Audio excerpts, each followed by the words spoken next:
Ignition sequence start. 6, 5, 4, 3, 2, 1, 0. All engine running. Liftoff. We have a liftoff. 32 minutes past the hour.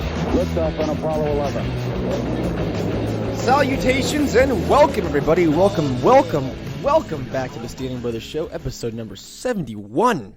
If you can believe that. 71, Joe. That is 71. That's something, all right. It's one more than 70 and one less than 72. You know, that's only, 18 away from being as old as Prince Philip was before he passed away. Ayo. Rest in peace, Prince Philip. You know, that broke while I was at work, and I thought, man, I was into a state of depression for the rest of the day because of how much Prince Philip meant to not only me, but all of America. The man was a true legend. To live your entire life basically doing nothing and getting paid handsomely for it, that takes real skill. So, yeah, good on him. Man, I can't disagree with anything you said. Yeah. Buckingham Palace confirms that he's a real inspiration. You know, there's a funny headline I saw that it said that London police were they were concerned about what they're going to do with the crowds gathering in light of COVID. Right, you can't let the people mourn one of their celebrities or whatever he is to them. Quasi-royal. You can't let them mourn his death, even if they wanted to. You have to be worried about spreading this Modelo virus around. So if it was Prince Charles, I don't think they would care. Like, whatever. You can let the homeless in. They could hear them coming from miles around. You know, what's funny is that at one of the last royal weddings, he chose all the music because I guess he has an ear for it. He does. It's true. Episode 71, Standing Brothers Show. Very excited for this episode. Got a lot to talk about. A lot of things that are on my mind. A lot of things that are pissing me off. It's a Festivus, if you will. And folks, you're going to hear about it. Because I have a lot of things to say. Twitter. Follow me on Twitter at jstandards_. You can follow Joe at Joe Stamberg. Join the website, Patreon down below, and also buy a t-shirt, support us. I have some samples coming in the mail. Shoot us an email, standingbrothershow.com, or standingbrothershow@gmail.com. My bad. Oh, see, now you're saying it wrong. At least I had the part right. Yeah, I always butcher it. So we're gonna go ahead and get started with kind of piggyback off of what I said last week when we were talking about rights when it came to the vaccine passport, and the COVID vaccine passport. We kind of gotten the idea of natural rights and where they come from, that anyone that knows anything about Constitution, the United States, that our rights don't come from the Constitution. Constitution is basically just a declaration of our rights, saying that this is, we're all agreeing that these are our Bill of Rights and that these are universal and that they're not bound to this document that has been documented throughout. That's not for discussion. That is the facts of the matter. With much waiting and much anticipation, Biden been hyping up this gun control measure and this gun control policy that he wants to do to curb the epidemic of gun violence in this nation. It's so bad, so bad. Remember that big January 6th riot when they were just shooting people everywhere, man. The very, very first ever unarmed insurrection, that was pretty bad. That was pretty scary. And we got to stop the white nationalist and white supremacist terrorism, like here in the last weekend, whenever that Nation of Islam guy rammed the barricade and killed an officer. We got to stop. We got to stop white supremacy like that. And there's no better way to do that than by going after the guns, because as we all know, guns cost people to do bad things. It's just a fact. If you own a gun, you're gonna kill somebody. That's just the science. Right. If you own a gun, you're probably like 100 times more likely to do something violent with it. 100%. Because or else, why would you own it? Right. There's no reason why to own a gun, because they're literal machines for killing people. That's their intended purpose, and it's completely ridiculous that people are able to own the same kind of weapons that you would see in the war zones, like in Afghanistan or something like that. That's completely crazy. Do you know that the guns in war shoot bullets the same ones they sell here in the mainland, that's unacceptable. Completely unacceptable. And the fact that they could have, night vision laser scopes with red dots and bayonets and chainsaws and grenade launchers, completely unnecessary. There was one I saw where it had an underbarrel attachment to launch a Dogecoin at people. Oh, goodness. Did you pay for it in Dogecoin too? I mean, I'm sure you can. Yeah. I'm sure someone will take Dogecoin, but those kind of things had to be stopped. Think of the children. I've seen some that have 1,000-round clip. 1,000-round clip. Have you seen those? 1,000. I've seen 1,000 caliber clips before. Have you? I've seen 1,000 caliber clips. Because it's on the A14 AS37 model is the one I saw. Yeah. Right. Yeah. Isn't that Remington or is that something else? I can't Probably. Remember. Yeah. To me, it's completely ridiculous why you can't sue the gun manufacturer, because if your loved one or if a friend of yours gets gunned down by one of these unhuman, horrific weapons of violence, that you can't sue the manufacturer. To me, that's completely ridiculous. Because for instance, if your loved one got killed in a drunk driving accident, the logical conclusion is to go sue Toyota. But Or Ford. I mean, that's the logical conclusion, is to go sue Ford or Toyota.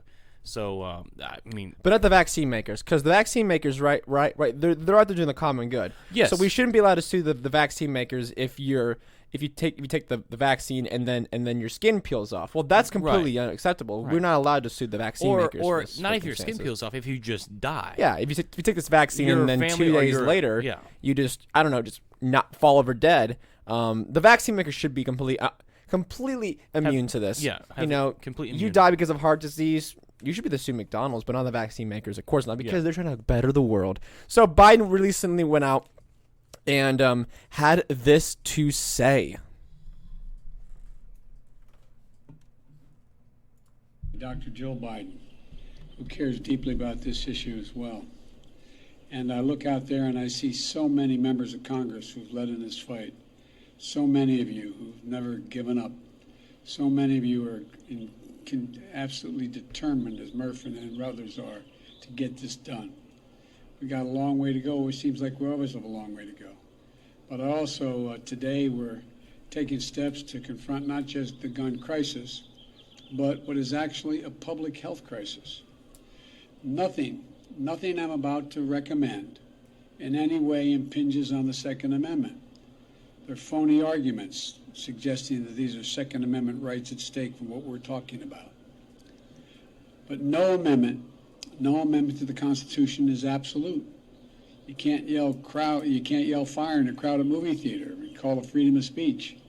From the very beginning, you couldn't own any weapon you wanted to own. From the very beginning the Second Amendment existed, certain people weren't allowed to have weapons. So the idea is just... Okay, I got a lot of issues with that. Clearly, those who are catching on, the first little bit was very sarcastic. Just slightly. I don't know if folks caught on to that. If you didn't caught on, just by your first episode, and if you are, welcome. But Biden says that no amendment to the Constitution is absolute. You can't yell fire in a crowded movie theater and call it freedom of speech. From the beginning, you couldn't own any weapon you wanted to own. I'm going to pick up this statement apart because it is stupid, and this man is stupid. As we recently said in the last episode about natural rights and how our rights come from, they come from really two sources depending on your worldview. They come from God and a divine creator, if you believe in that, or they come from nature if you don't believe in that. Because we are the most intelligent, most highly developed species on this planet, there are certain rights that come to us because we have awareness of right and wrong, and we have a morality to us. So therefore, we have fundamental natural rights because of that. Freedom to express ourselves, private property, freedom to defend ourselves against anyone that would want to take away those first two. So on and so forth. And then if you believe in a divine creator, we believe that God has bestowed upon us these natural rights based on a similar thing, that we are the highest intelligent creature and that we're created in his image. So therefore, there are these inalienable rights. inalienable is a very funny word because I guess that's just forgotten about whenever we talk about a vaccine COVID passport. How if you don't get this vaccine, then somehow because of that you're not allowed to be involved in civilized society, which I don't remember that ever being a prerequisite I don't remember that being a little asterisk in the Constitution, or how that falls into anywhere with the inalienable rights. Well, I mean, you missed it because it's in the fine print. Beneath the fine print, it said this is all null and void if there's a global pandemic. No, the global pandemic, you just forget everything as far as the Bill of Rights go.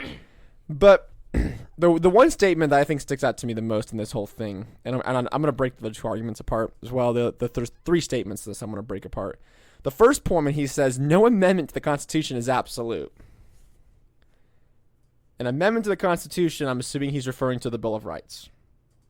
Everyone knows the Bill of Rights. You learned about it in elementary school, social studies. Hopefully you did. Hopefully you did. If you didn't, it's a 5-minute read. I'm sure everyone's heard of at least the first 10 amendments, which are the Bill of Rights, of course. But if no amendment to the Constitution is absolute, then what's the point? Like, honestly, think about that.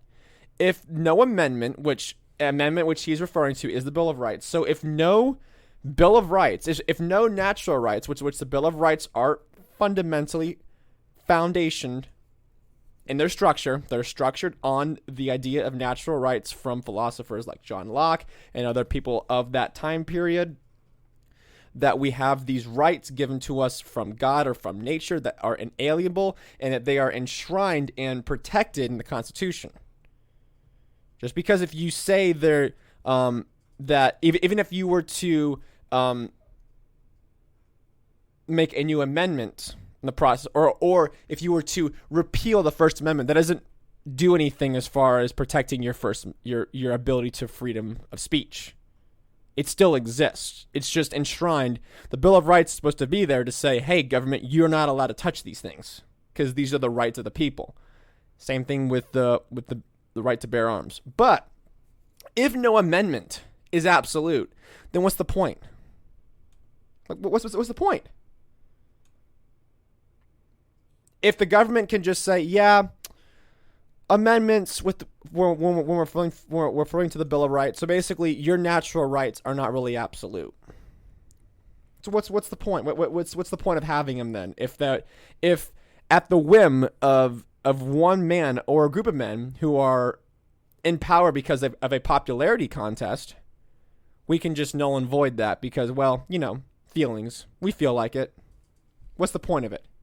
I had mentioned that on the Tweety yesterday.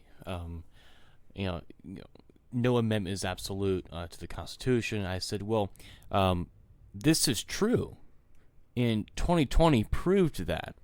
Because the First Amendment says you have the freedom of speech, you have the freedom to assemble, you have the freedom to petition your government for a redress of grievances.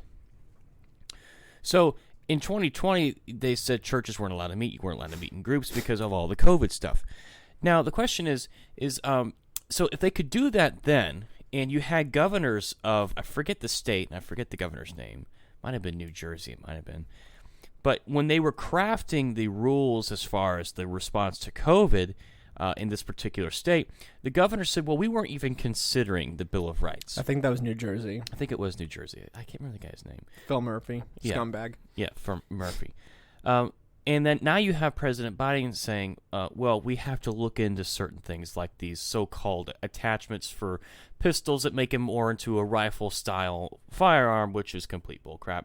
All the background checks, the continuous nonsense about gun show loopholes, which are just, it's so stupid. It's painfully obvious that he's never been to a gun show, probably even let alone handled a real gun alone by himself. So if everything's in question, then what's the point of the Constitution? Let's be honest here. If you have people in Congress, and I can, this probably goes for both sides, not just Democrats. There's probably Republicans that believe the same thing. But if they're saying that, well, it's not absolute, you can't yell fire in a crowded theater, which to me, who does that? Does anybody really even do that? No, that never happens. And if someone was to yell fire in a crowded theater, well, there's probably a fire. But if your rights are not absolute, then that just gives carte blanche for them just to come in and do whatever they want. And you know what's funny? I saw this video of this lady who was having a complete meltdown in her car about how people weren't wearing masks in the restaurant or in a grocery store, whatever. And she had this whole long list of things about in her personal life where she's the only caretaker in the house, whatever. And how have we gotten to a point where people are sitting in their car to the point of tears, screaming and crying in front of their phones because people aren't doing what the science tells them to? Well, this is how it happens. Joe Biden comes out and says, "Well, this is a national tragedy. This is a public health crisis." He goes on to say, "This country we have an epidemic of gun violence. It's an international embarrassment." That's how this happens. Is that you get people all ginned up and all jingoistic on, we have this impending doom, this crisis of guns, and we have to use every rule in the book. Every way we can. We have to finagle everything, right? When Governor Murphy said, well, we weren't considering the Bill of Rights when we were drafting up our COVID laws. When Joe Biden says, well, this no way impinges on the Second Amendment, yes, it does. Because Joe Biden was never asked really about what he would do with the Second Amendment. And for anyone that's surprised by this, I'm sorry, you're a little dumb. You're a little dumb. Because this has been in their playbook, whether it was Obama, Biden, whomever. This is their MO number one. And the Democrats are all about power. And how do you get power? You take away the guns. So, and again, if no rights are absolute, then what's the point? What's the point? What's the point? That applies to everything else. There was another argument that I don't know why people aren't using it enough, because it's a great way to. I think that you or somebody I was listening to formulate this. I think it's brilliant, but I've gone on to say, but with the whole in response to the Georgia voting thing, is that voting really isn't a fundamental natural right because, I don't. In an ideal world, there's no system of government there in the first place. So. And even with that said, I don't believe that the existence of a government or the action and being involved in a government is by any way a fundamental right in that sense. So I think that Michael Malice said it great. He said that the right to bear arms and so weaponry have an infinite more importance into the history and the rights of this nation than voting ever had. You can do your history and do stuff like that. I've heard people saying that, there has to be limits on the Second Amendment because you can't be owning nukes, which is the stupidest argument ever. No one's asking for nukes. No one even really wants to own nukes. Because do you know how hard it is to maintain a nuclear bomb without killing yourself?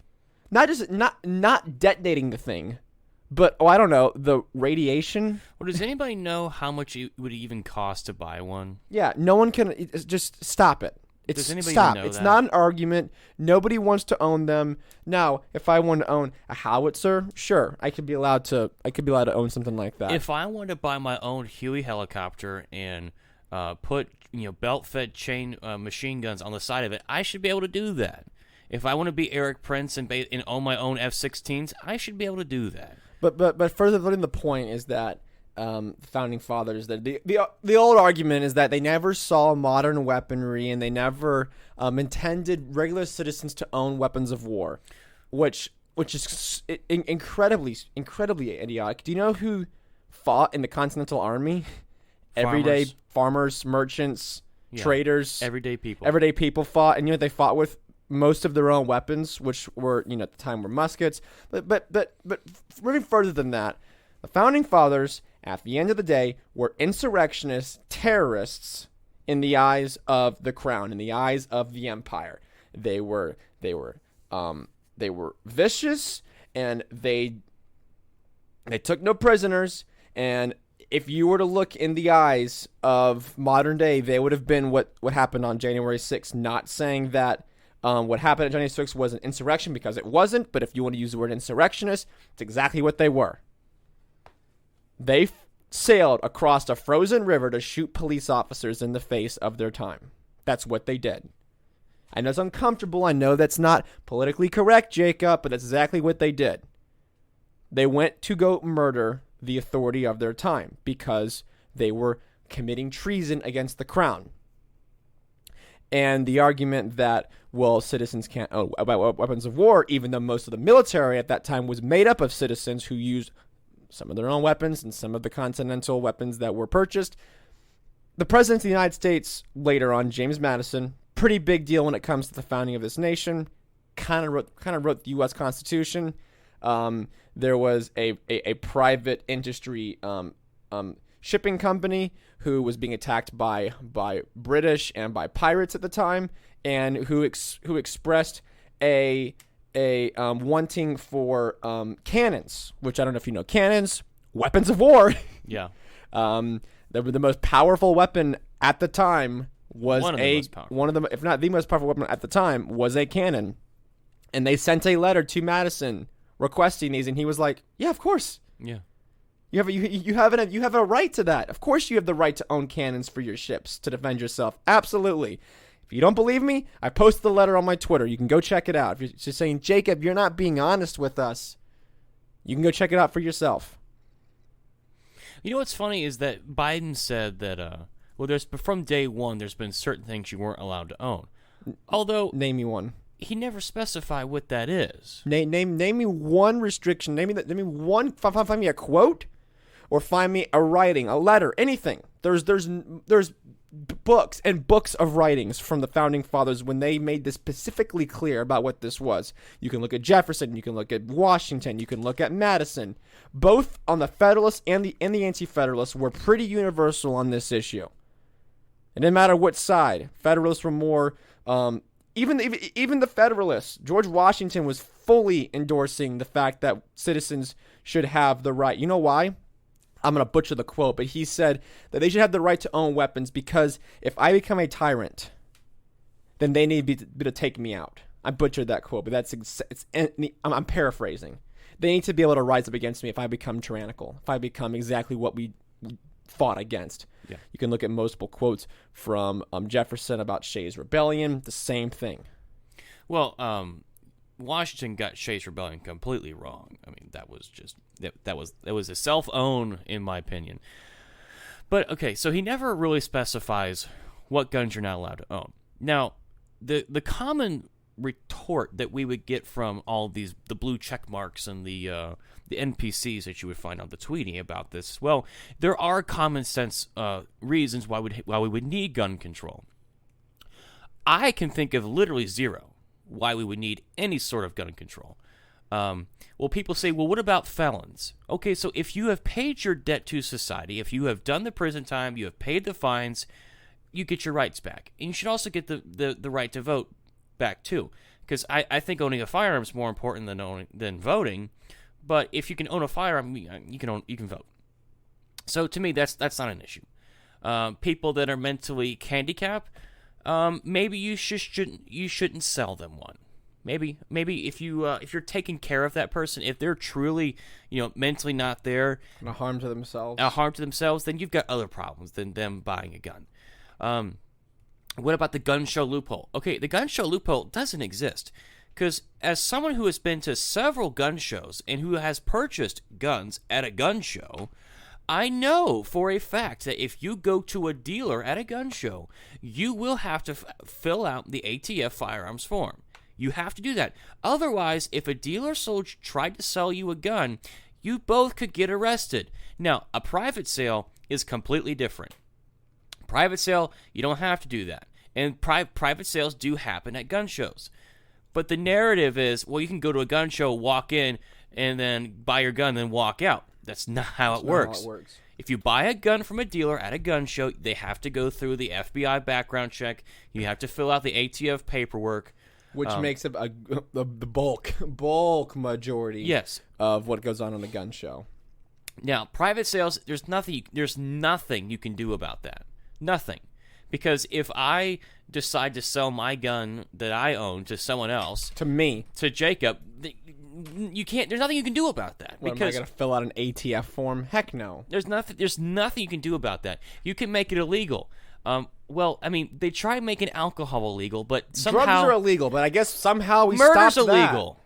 Stealing cars is illegal, but yet it still happens. Identity theft is still illegal, but it still happens. So just because you make something illegal doesn't mean it's going to go away. And I know that might seem like obvious, like, duh, yeah, Joe. But when you sell someone a gun through a private sale, nobody knows it happened, but yet the two people in the transaction. So you can't do anything about that. Furthermore, I love seeing these videos when all these people say, well, it's easier to buy a gun than it is to buy a book on Amazon. And they go to a gun store, let's say they're in California, where in some states they actually put you on a waiting period for like 10 or 15 days, I think it is. And they go up to the gun store, they go to Gunther's Guns, Jacob. Gunther's Guns. And they say, sir, I would like to have that man killer over there, and I like to purchase it, please. And he's like, okay, that'll be $2,500. Wait, what?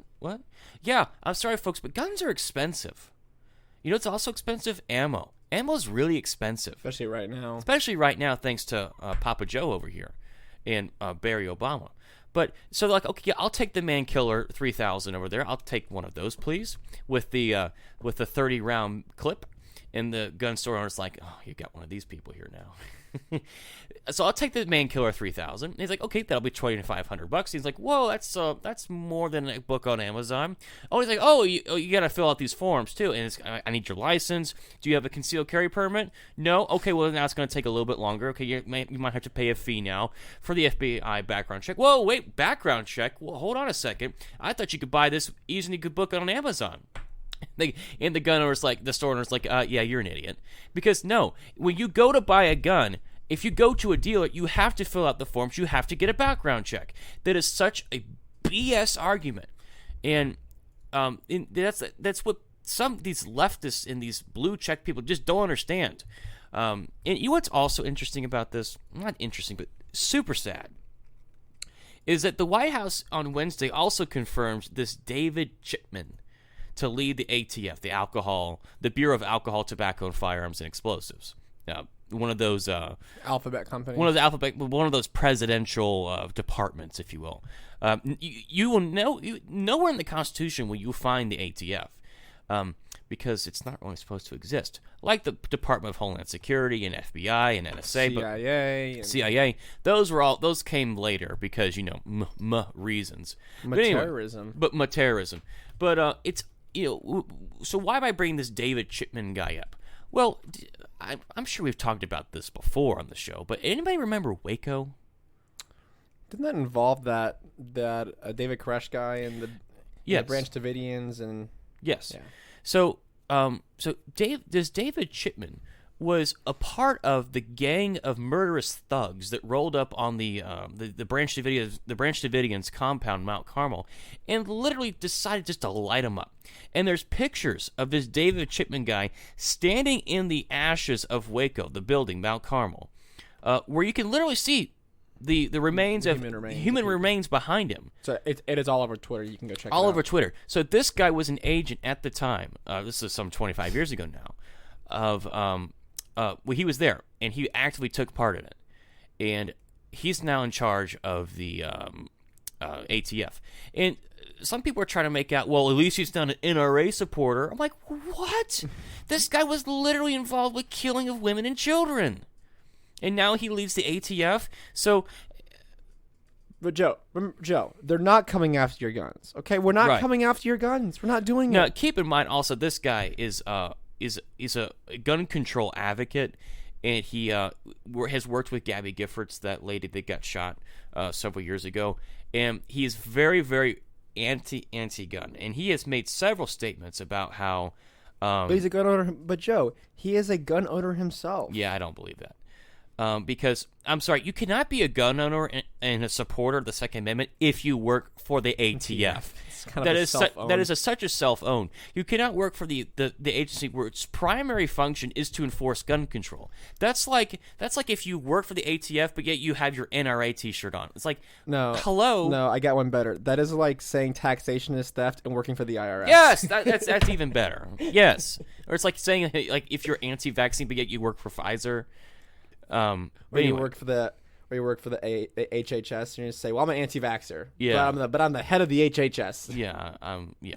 But anyway, so this guy was like, he had made several statements in the past about how there's no reason why people should own the types of weapons that there's no difference between like AR-15s and the weapons that are used on the battlefield. Again, this guy is completely ignorant of the facts, or he's malicious, or he's evil. And I think it leans the latter. I think it leans on the latter, because if you are if you don't even try to distance yourself from what happened at Waco because you guys got it completely wrong, then you are pretty much an evil person. Like I said on the Tweety, where was it? Oh yeah, right here. I said this is the face of the ATF. He was a part of the murder of the Branch Davidians. Evil scum should be in jail. This guy should absolutely be in jail. Straight to Gitmo. And you remember, how these people are going about infrastructure? And I said 3D printed guns are infrastructure. Yes. 3D printed guns are 3D printed infrastructure. guns are infrastructure. I think you're going to see how look, if you come after it, you're going to start seeing a lot more of that. If you think that like I've always held that there's a fantastic I reference him a lot, and that is George Carlin, because he was a great prophet and philosopher. But it's true, he did a whole bit about airport security and how Americans are obsessed with safety and crime and drugs, and how airport security is really just a way to keep people calm and make them feel safe, give them the illusion of security. That is all that a background check is. That's all a background check is to make you feel better. To say, oh, okay, well, we have background checks, so that means... We did something. That means we're doing something. That means that because this person passed a background check, now he won't go out and go kill anybody. Now he's going to be responsible because... Well, we have put in place the logical steps it would take for to weed out the bad guys from getting a gun. The criminal, the gang member will go to the firearms dealer and say, okay, here are my credentials. Oh, wait a second. I have here on the FBI forum here that you're not allowed to buy a gun. Sorry, sir. Have a nice day. Yeah, because that happens all the time. This guarantees, background checks guarantee that you will no longer find criminals. Because what you're going to do is that if you make it harder and harder for law-abiding citizens to buy a gun legally, then you're going to make a lot of law-abiding citizens criminal. And furthermore, I'm sorry, but when was the last time a gang member went to any kind of logistics store, not logistical, but legitimate place of business to buy a gun? If you have got things on your record that would lead to your arrest, or you have things that are preventing you from buying a firearm, why in the heck would you go to a gun shop? No, that's how we've stopped. We've stopped all gun crime by background checks. Do you remember the Bloods and the Crips are no more because when they go to a gun shop, they say, like, hello, sir, I'd like to buy that Man Killer 5000, please. Let me see your credentials. Okay. Says here you have multiple accounts of gang violence and assault, and you're overall just a bad dude. Sorry. Oh, gee shucks. I can't buy a gun anymore. Well, that's the end of our criminal operation. I guess we're done. Pack it up. They got us. No. And furthermore, people will say, well, this will keep the criminals from buying guns. I'm sorry, but criminals don't follow the law. Maybe you haven't caught on here.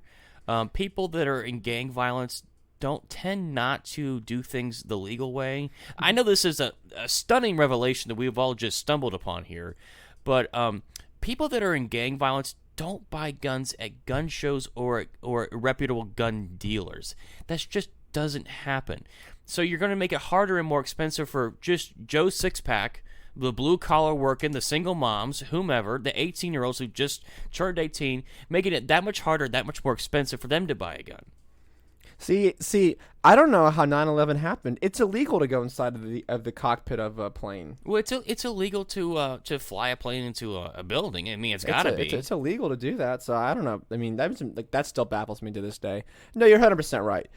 Every single controversial statement coming out. Every single gun control measure is an infringement upon my rights to own a firearm. Every American has the legal right to own a firearm. It is enshrined in the Constitution based on the natural right to self-preservation and to defend your life, liberty, and property. So whenever Biden says that this is not infringing on the Second Amendment, he's clearly lying, because this 100% absolutely is. So Biden, I saw a thing today. I haven't even looked into it, but I'm a Fox News reporter on it, so it's true. 100%. So I'm hearing a rumor that Biden is setting up some kind of council or whatever to look into the size of the Supreme Court. And I can tell you why that's happening. And let me tell you right now why it's happening. Because a proud gun owner who's also a Democrat, Joe Manchin of West Virginia, applauded Biden's executive actions Thursday, arguing that if they went further, they'd be working around the fringes. He wouldn't commit, however, to supporting the House-passed background check bill that would come to the floor when the Senate returns next week. So it looks like Joe Manchin is not going to support whatever Biden wants to do as far as gun control. So if the Senate is split 50-50, and even if Joe Manchin says no and Kamala steps in and votes, it's still not going to pass. So I think that's the reason why that they're probably looking at maybe expanding the Supreme Court. And for all the times that Biden wouldn't answer the questions about expanding or packing the court during the campaign, I mean, people are like, oh, this is, you shouldn't worry about it. He's not going to do that. Like, really? Are you that dumb? Of course they're going to look into doing that. Even if it was Biden or if it was Harris, they were going to do it one way or another. It's going to happen.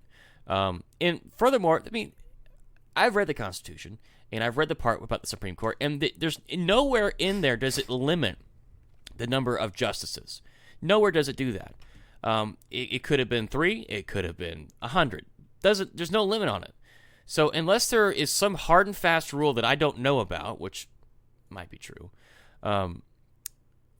there's nothing that's constitutionally binding, as far as I'm aware, of limiting the number of justices to where it is now.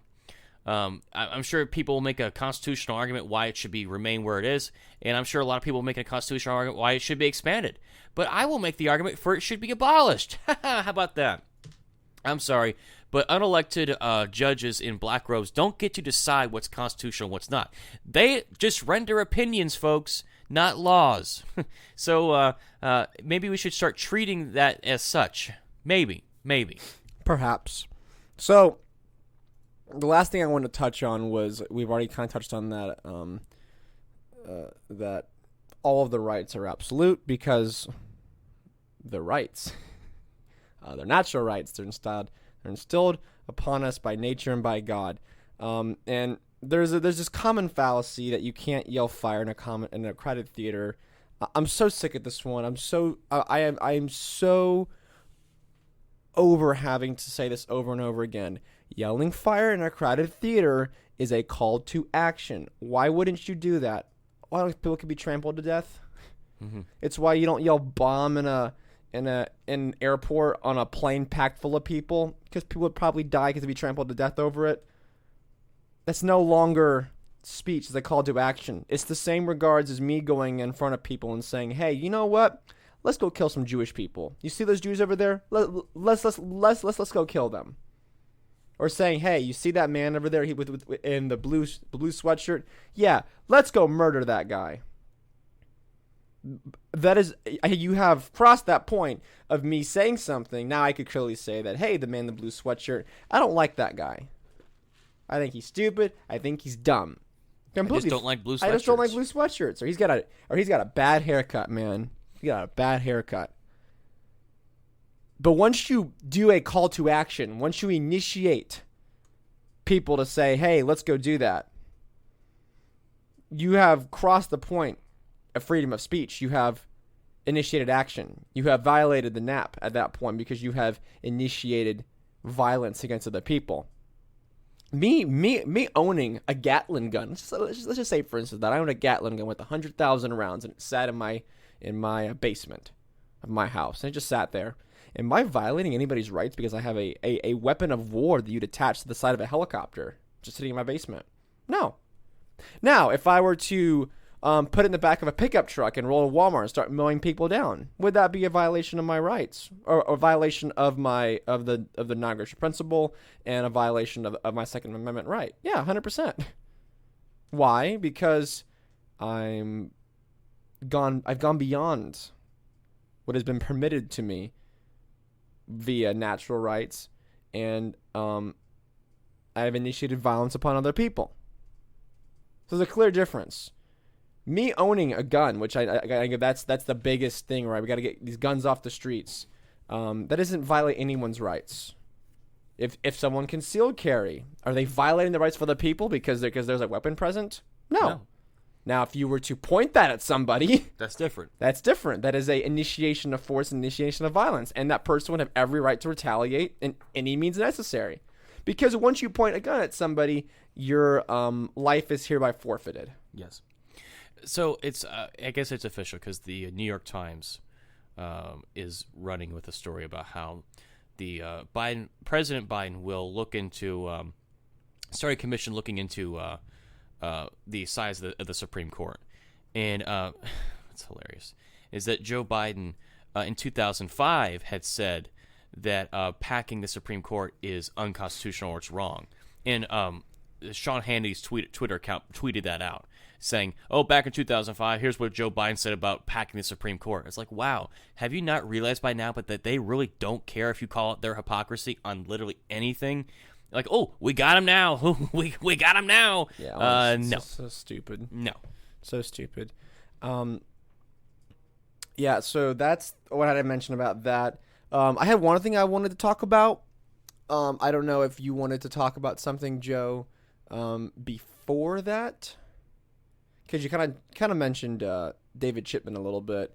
I am trying my best to educate people on this man, and that people really need to know the extent of this, because listen, Republicans, if you're listening, which I am not one, but if you're listening, if you want a slam dunk to rally the base and to rally even Democrats there's very few people that I know that think that Waco was a resounding success. No. Unless you're a member of the government. There's many Democrats who say that Waco was a tragedy. Even, Unless you're Chuck Schumer. Like, unless if you're a government, which at that point you're not really human anymore. There's many people that both sides who are against what happened at Waco. If you want a winning point, you have to run with this. Yeah, this is your softball, folks. Bases loaded. Bottom of the ninth inning. This is it. If you want to run, you say, look, they put the man who burned women and children alive and then posed in front of their dead corpses in charge of the ATF. You can no longer tell us they're not coming after your guns. It's over. Not I'm saying it was long over. But now it's over. Like, it's game over. They will come after your weapons. And they put, not only that, they put a murderer. And now and it's not like how you could say that a general or someone who is a part of the military overseas are murderers. But American citizens. Yes. People. Just like me, just like you and me. Not because of different race or whatever in a different land. But American citizens. He murdered American citizens. That is a winning argument. That'll convince. If there ever was one. If there ever was one. You can say that Biden put this man, a murderer of women and children, in charge of the ATF. Never mind coming and grabbing your guns. Conservatives will vote in line regardless. But Democrats, progressives, this is who they're putting in. This is your party. Do you want to vote for the party that put a mass murderer and then celebrated about it in charge of the ATF? Really? Think about that deep and hard if that is something that you want to support. Because, if you do, you gotta check yourself in the mirror, because that's pretty rough. I could not think of a better argument to make than that. And if you have any questions on that, there's a great book written by The Ashes of Waco by Dick Rivas. Great book. There's a lot of good documentaries about this. Waco New Revelations. There's another one. I can't remember what it's called now. I think it was on Amazon Prime last time I saw it, but I'll see if I can find it and I'll tweet it out or whatever. But there's been a lot of great documentaries on this.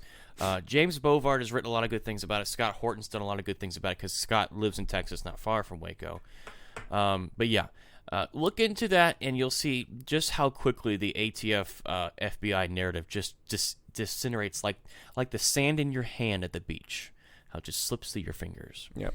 So yeah. Anyway, 100% right. So, do you want to mention anything else before I head into my? no. For the sake of time, we'll make baseball stuff later on. Okay.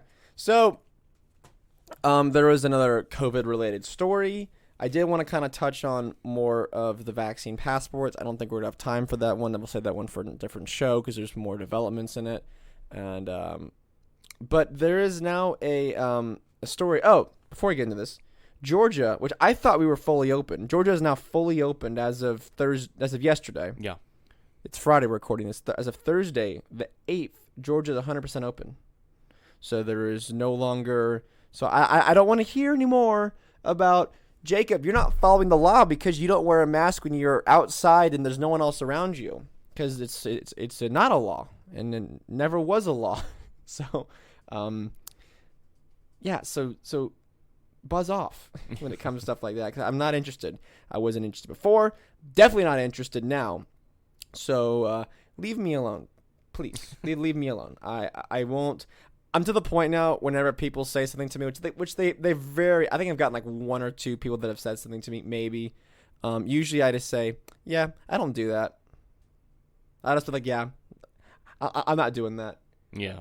I don't identify in that, or I identify as someone who can't get COVID. So there, checkmate. My gender identity is someone who can't get COVID. So There you go. Or checkmate. I've already been vaccinated. Look, and I have done everything to try to catch this thing, and I still can't do it. I don't know. Like I've done everything you're not supposed to do, and I still can't catch this thing. But that didn't stop one airline from doing one of the most horrifying things, and the most just unspeakable, universally disliked, unless if you're a terrible person, which I'm going to get into here in a second about that, was on Monday. There was a video that was released on Twitter about a family being kicked off of a Spirit Airlines flight because a toddler, a 2-year-old, was not wearing a mask. So, of course, 2-year-olds are the super spreaders and are the ones who are at the most risk of catching, contracting, and spreading this thing and dying from this thing as well. The whole family got forcibly kicked off the plane, and the outrage therefore ensued. Now, I already knew that Spirit was a trash airline. I've been on Spirit. It's terrible. Like it's really, really bad. You are a flying garbage can, with cardboard wings, and you are just tumbling through the sky. I honestly feel like that scene from a Toy Story whenever Woody's like, Buzz, we're flying. He's like, no, we're falling with style. That's what it is. Basically, you just get up to altitude, and then you just kind of glide. You kind of just fall to your destination. It's a trash airline. It's cheap, so if you don't want to spend a lot of money, you can fly there. I'm going to do my best not to fly after this incident, but I already knew that they were a trash airline. Now they're just acknowledging it. Now they're just coming out and saying that It's the most insufferable airline. It literally is. I have flown Spirit a few times, and they pack you in there like sardines, which it's okay because it's cheap airfare. I mean, it gets you to point A and point B, not as fast as you would like, but it's like, can we please pick this thing up? But it's worse than like Ryanair. And if you ever flown in Europe, you know how bad Ryanair is. It's awful. But Spirit Airline, it just sucks. All around, they just suck. And this incident just made my blood boil for what happened. The fact that you have these self-righteous, just moronic flight attendants that they think it is their sole purpose in life to make sure that people are wearing a frickin' mask on their face when they sit down in an airplane, even though they're not socially distancing in an airplane. To me, it's just stupid. It's almost as bad as those nurse TikTok videos or that one nurse that compared everyone to like Skittles or something. It's as bad as that. I'm so sick and tired of these people. The last time I flew on an airplane, I think I was flying home from Orlando, and all the flight attendants were double masks, and they had like the shields on, they had the gloves on, and I'm like, please, you are delusional at this point. But the way they take it upon themselves as if this is their righteous cause, that they're going to make sure everyone's following the rules, they would stop a family with a child that has a special needs and a 2-year-old child who's currently eating. Now, please, can someone explain to me how you're going to keep a 2-year-old with a mask on and allow her to eat? They have to work on that. They haven't. This 2-year-old has not developed the Dr. Fauci method of osmosis through the mask, where the mask like becomes semi-permeable, and the food just flies through. No, the what mask. it is. Remember those pictures of kids they're playing in bands and they have the holes cut out in the mask? Yes, that's what we got to do next. That almost makes me want to get violent. I'm serious. In this the one nap violation you're gonna do. Yeah, and the same thing with this. I'm sorry, man, but the kid's eating. Could you move along, please? Forget about it. And the fact that she makes the ultimate appeal of authority. Oh, I'm gonna call the police. I'm calling the police. I'm calling the police. Yeah, call the police and jam it up right up your rectum. Because I'm so tired of these. I'm so tired of this craziness. I'm so tired of it. This is such a clown world that we're living in. And you can watch the. I retweeted the full video. I'll also put the video. There's a Fox News article. I'm sure they posted the video in that as well. That just kind of puts it all together. Every passenger around them was like, "Yeah, we don't care. It's a kid. She's eating. No one cares. The kid's eating. No one cares." But look, we all know what this really was. As the video came out, you could see the guy was wearing a yarmulke. This is clearly just anti-Semitism. 100%. 100%. 100% anti-Semitism. I'm being sarcastic. But no, this is one of the most... I mean, I've seen plenty of videos of people being kicked off airplanes. I think it's the stupidest thing. They're being placed on the no-fly list because of stuff like this. Like, come on. Come on. Again, it makes me want to get violent. You're getting placed on the no-fly list because there was one lady who... she fell asleep and her mask fell off, so she got kicked off the plane, got banned. I think it was from Delta, and got placed on the no-fly list because of that. I believe this family will face something quite simpler. They tried to simpler. On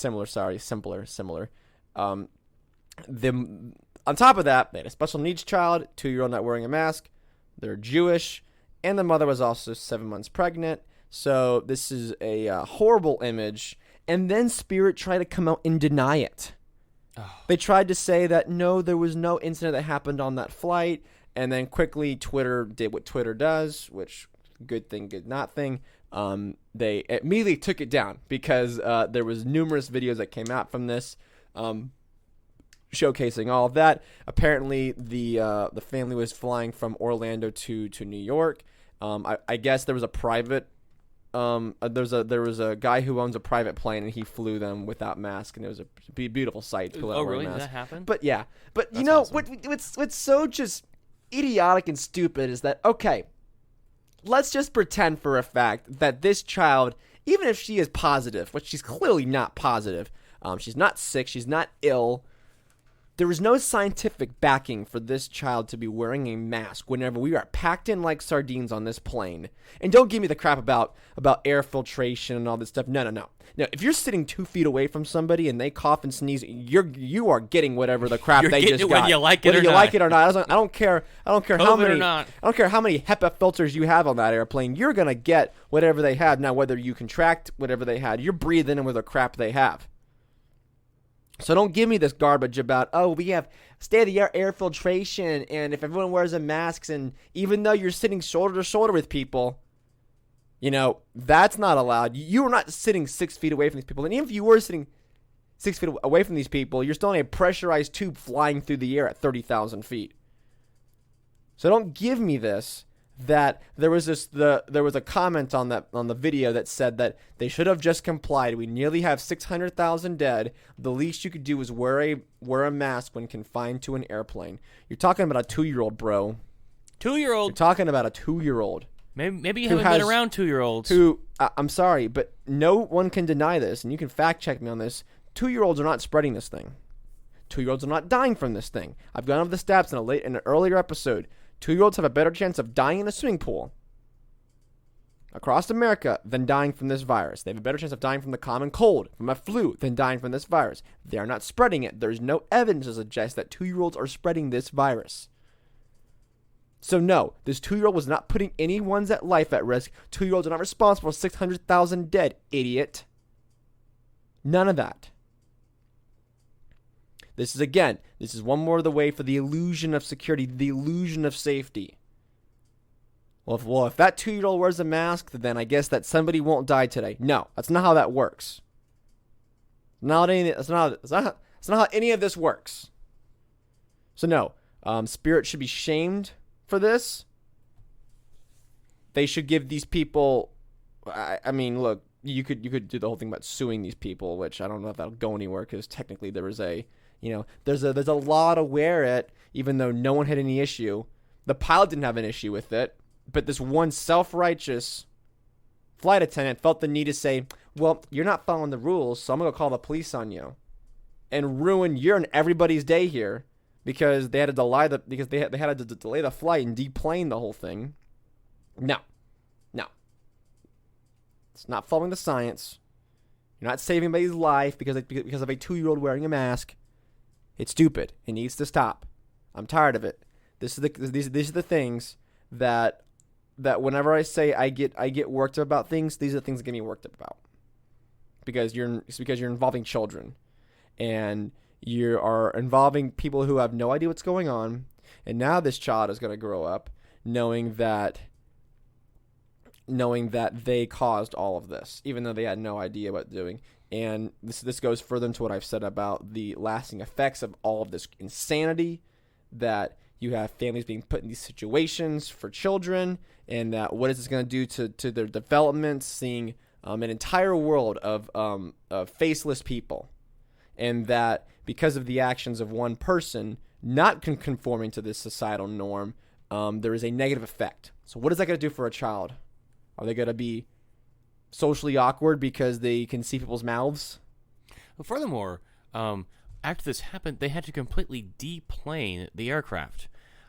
So when you board an aircraft and when you get off an airplane, you're kind of bumping into people.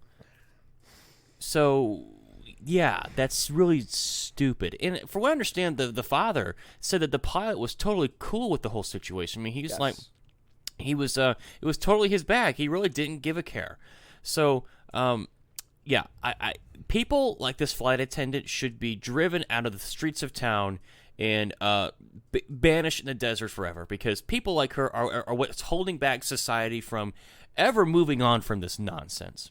And do we have anything else? Because I just saw this, and I have got to mention this because it is burning in my mind. That's all I want to talk about. Okay, so this is from a professor at the University of Colorado in Boulder, right? So she's Jennifer Ho, H-O, not the other thing. She's a professor of Asian American Studies at the University of Colorado, Boulder. Here's the headline of the article or thing that she wrote. White supremacy is the root of all race-related violence in the U.S.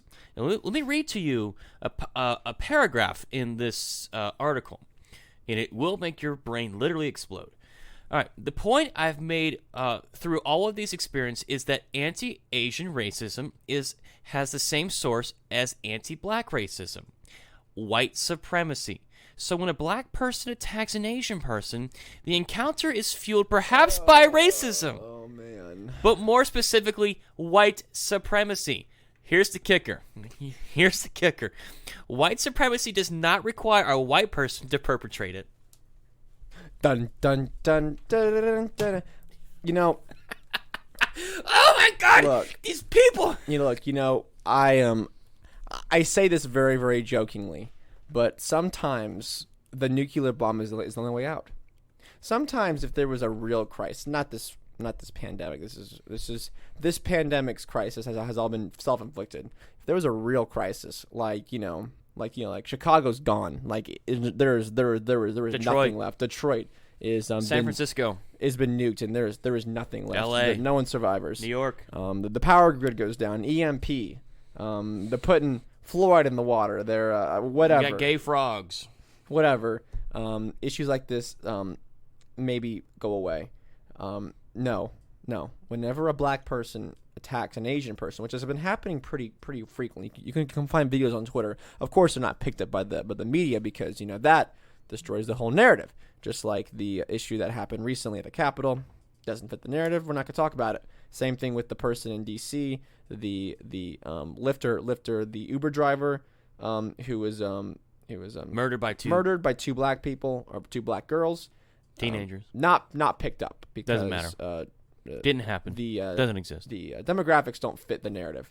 So I think this is kudos to her for trying to figure out a way to get around the whole numerous videos of black people hitting Asian Americans, calling them slurs, spitting on them. Well, that's pretty good. At the beginning of the article, she lays out the two things that happened in New York, and then the one that happened in San Francisco, and how just because a black person beats an Asian person doesn't mean it's black on Asian problem.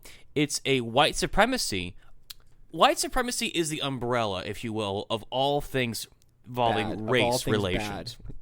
So it's the big bad. So just because a black person beats up an Asian woman or man, it's white supremacy is a reason why it happens. So just so we're all on the same page and no one's confused, let's make sure we all understand that. It is very befuddling, to say the least. Yeah. Well, I think that's going to be the show for everybody. That is enough craziness, enough insanity for you guys to digest until Monday. As always, you can follow us on Twitter at @JStandard_, at Joe Stamberg. The email is standingbrothershow@gmail.com. Join the website, patreon.com. Grab a t-shirt, sticker. There's a mug. If you're into that thing, you can... That's your bag. If you want God's energy drink, look, you got Red Bull, you got Monster, all these other garbage energy drinks. Yes, there, I said it. Uh-oh. You don't need it when you have God's energy drink. Look, whenever coffee? No, shut up. Whenever God made this earth, he gave us the perfect energy drink. He made it. It was perfect. There's no reason to get anything else. Why would you want anything else? God made that. God didn't make Red Bull. God made coffee. You need to drink God's energy drink. I think you're stretching a bit here. No, Jacob. I'm not. He knew how hard life was going to get for us. He's like, you know what? I'll give them that. Well, he also put things Milk like and uranium on this earth. Milk and sugar. He also put things on this earth like volcanoes. And volcanoes are beautiful. But I don't think it should be a swimming pool. And because he put uranium on this earth, I don't think people should just go around playing with uranium. I mean, he also put... You could just mix it in the asphalt, it's fine. He also put things like boa constrictors on this earth. Yeah, that's because of the fall of man, right? The sin and the fall of man is what caused all that bad things. Hang on a second. He also put things like rattlesnakes on this earth, and I don't think people should have those as pets. No, Joe, look, you don't understand. That coffee survived the fall of man, right? So it was good before, and it's still good after. It was in the everlasting good things that he gave to us. Yeah, whatever. Right, snakes were good before the fall of man, before sin entered the world. And volcanoes were good. So, this is another good thing. Whatever. Coffee is God's energy drink. That's what I'm calling it. So you can get a Standing Brothers mug to put God's energy drink in, and you can help support us that way. That is the best way to support us. That is the best way to do that as well. Patreon, best way to support us directly. I think the t-shirts are a cool way as well, just as you can get something out of it other than just, a cute little message that you get from us from doing it. But yes, folks, that is the show. We shall see you guys on Monday. And I hope that everybody go watch some baseball this weekend. It's been fantastic so far. I hope you guys have a great weekend. Catch you on Monday. Tranquility Base here. The Eagle has landed. Roger, plane. Tranquility, we copy you on the ground. You got a bunch of guys about to turn blue. We're breathing again. Thanks a lot.